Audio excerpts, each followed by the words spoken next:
नमस्कार। आज हम एक कहानी शुरू कर रहे हैं। एक ऐसी कहानी जो उम्मीद के बारे में है। ये कहानी है बिहार के एक छोटे से गांव धनौली की। तो चलिए शुरू करते हैं। देखिए, नाम में ही एक अजीब सी विडंबना है। धनौली मतलब धन से भरपूर। लेकिन असलियत असलियत इसके बिल्कुल उलट थी। गांव का नाम तो धनौली था, पर यहां की जमीन और लोगों की आंखों में धन नहीं, सिर्फ और सिर्फ लाचारी बसती थी। तो धनौली में था क्या? गांव की सांसें चलती थी खेती से, और खेती की जान अटकी थी बारिश में। लेकिन सालों से प्रकृति जैसे रूठी हुई थी। हर साल आसमान की तरफ आंखें उठाकर बारिश का इंतजार करना ये एक आदत बन चुकी थी। एक ऐसी आदत जिसका अंजाम हमेशा निराशा ही होता था। जरा सोचिए उस उम्मीद के बारे में जो हर साल जगती थी और फिर टूट जाती थी। और ये गांव दिखता कैसा था? कच्ची सड़कें, मिट्टी के टूटे फूटे घर, और सबसे बढ़कर लोगों के चेहरों पर खिंची चिंता की लकीरें। ये सिर्फ गरीबी के निशान नहीं थे, नहीं, ये निशान थे एक ठहराव के, एक ऐसी जिंदगी के जो जैसे थम सी गई थी, जहां कुछ भी आगे नहीं बढ़ रहा था। लेकिन इसी निराशा और ठहराव के बीच एक उम्मीद की लौ भी जल रही थी, और उस लौ का नाम था अमन। सिर्फ 22 साल का एक नौजवान, जिसकी आंखों में गांव की वही बेबसी तो थी, पर उसे अपनी किस्मत मान लेने से इनकार था। उसकी आंखों में एक अलग ही चमक थी। तो आखिर अमन में ऐसा क्या अलग था? देखिए, जहां गांव के बाकी लड़के वाले अपना समय खेलकूद में बिताते थे, अमन खेतों में हाथ तोड़ मेहनत के बाद दिए की टिमटिमाती रोशनी में किताबों में डूबा रहता था। मतलब दिन भर की थकान के बाद भी उसका जुनून उसे सोने नहीं देता था। वो कुछ और ही खोज रहा था। और वो क्या खोज रहा था? एक सपना, एक बहुत बड़ा सपना, सरकारी नौकरी। अब देखिए, ये सिर्फ एक नौकरी की बात नहीं थी। अमन के लिए ये एक महफूज पनाहगाह थी।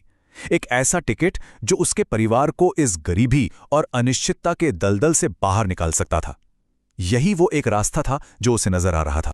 तो ये सारी जद्दोजहद, ये सपना आखिर था किसके लिए? ये था उसके पिता रामस्वरूप के लिए, जो एक सीधे साधे किसान थे और अपनी जमीन से बेइंतहा प्यार करते थे। ये था उसकी माँ सीता के लिए, जिनकी दुनिया ही अपने परिवार की खुशियों से शुरू और खत्म होती थी। और ये था उसकी छोटी बहन गीता के लिए, एक होनहार लड़की जिसकी पढ़ाई की फिक्र अमन को हर पल खाए जाती थी। तो ये सपना सिर्फ अमन का नहीं था, ये पूरे परिवार का सपना था। और फिर एक शाम वो हुआ जिसका डर हमेशा बना रहता था। फसल ने फिर धोखा दे दिया, और जब फसल बर्बाद होती है तो साहूकार का कर्ज दरवाजे पर दस्तक देता है। देखते ही देखते ये बोझ एक बड़े संकट में तब्दील हो गया। एक ऐसा संकट जिसने पूरे परिवार की नींव हिलाकर रख।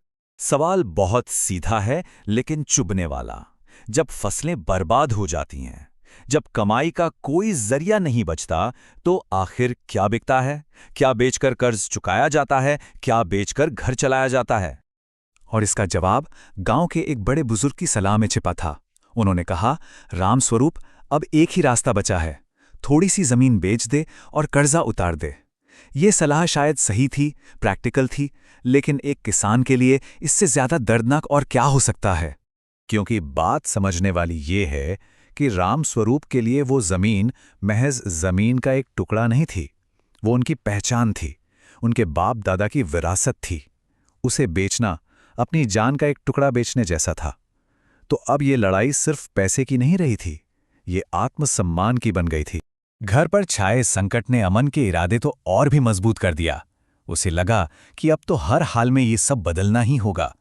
लेकिन उसका दोस्त रवि कुछ और ही सोचता था। यहां से कहानी में दो अलग अलग रास्ते नजर आते हैं। रवि ने अमन से कहा, अरे छोड़ ये सब, हमारी किस्मत तो इसी मिट्टी में लिखी है। ये नौकरी वोकरी ये सब बड़े लोगों के बच्चों के लिए है। मैं तो अगले महीने मुंबई जा रहा हूं मजदूरी करने। रवि की बातों में वो हताशा थी जो गांव के कई नौजवानों ने अपनी हकीकत मान ली थी। लेकिन अमन का जवाब, उसका जवाब सुनने वाला था। उसने कहा, रवि, तेरा रास्ता तुझे मुबारक, मेरा रास्ता मेरा है, और कुछ भी हो जाए मैं हार नहीं मानूंगा। ये सिर्फ शब्द नहीं थे, ये एक ऐलान था, अपने हालातों के खिलाफ, अपनी किस्मत के खिलाफ एक ऐलान। और कहानी के इस पहले हिस्से को हम यहीं एक सवाल पर आकर रोकते हैं। क्या सच में एक अकेले सपने में इतनी ताकत होती है? क्या एक इंसान का जुनून, उसका संकल्प पूरे परिवार की या शायद पूरे गांव की तकदीर बदल सकता है? इस सवाल का जवाब हमें कहानी के अगले भाग में मिलेगा।